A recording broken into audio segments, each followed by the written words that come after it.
It's another sad moment in our country's history.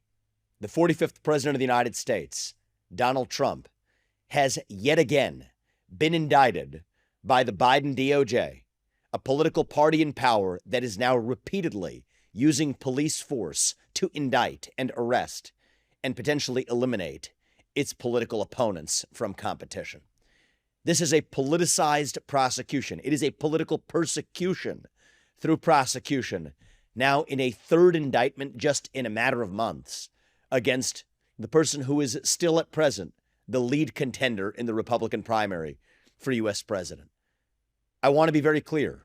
I am running for U.S. president in that same Republican primary. It would be easier for me if Donald Trump were eliminated from competition. That's not how I want to win. This is not about politics to me. This is about first principles. We do not want to become a country where the party in power is able to use banana republic-like tactics to eliminate its political opponents. Yet I'm sad to say that's exactly where we are. The allegations in this indictment fall flat. It is wrong and incorrect and inaccurate to place blame for what happened on January 6th at the feet of Donald Trump. I said this at the time. I've said it ever since then. I continue to say it today. I would not have made the same judgments that Donald Trump did in how he handled that day. But that's different from saying that he committed a crime. He did not. He specifically told the protesters that day to behave peacefully. The First Amendment in this country gives political protesters the ability to express themselves and their opinions freely. Donald Trump was not responsible for what happened on January 6th. You want to know what was responsible? I said this in the days after January 6, 2021, just as I say it today. Systematic, pervasive censorship in this country. That was after a year where we had told people across this nation that you had to stay locked down in your house, in your basement, and shut up, sit down, do as you're told.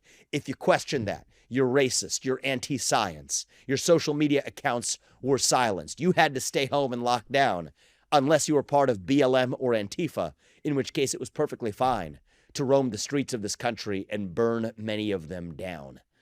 That was the double standard that then applied and said that if you said the virus originated in a lab in Wuhan, you were again a racist and had your internet accounts shut down.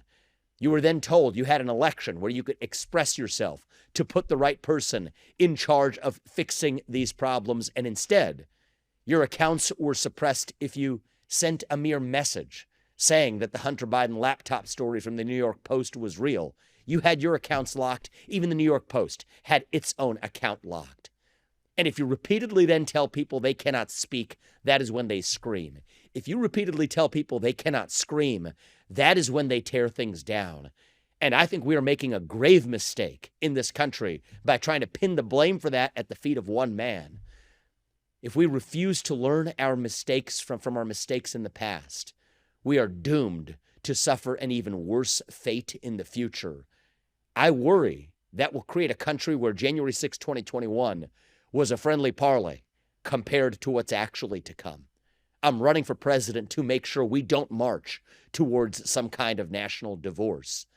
But the first and most important step that we as candidates can take in this race is to speak and speak forcefully on the side of principle, to say that even if we're competing against Donald Trump, as I am, I do not want to see him eliminated from competition using these politicized tactics.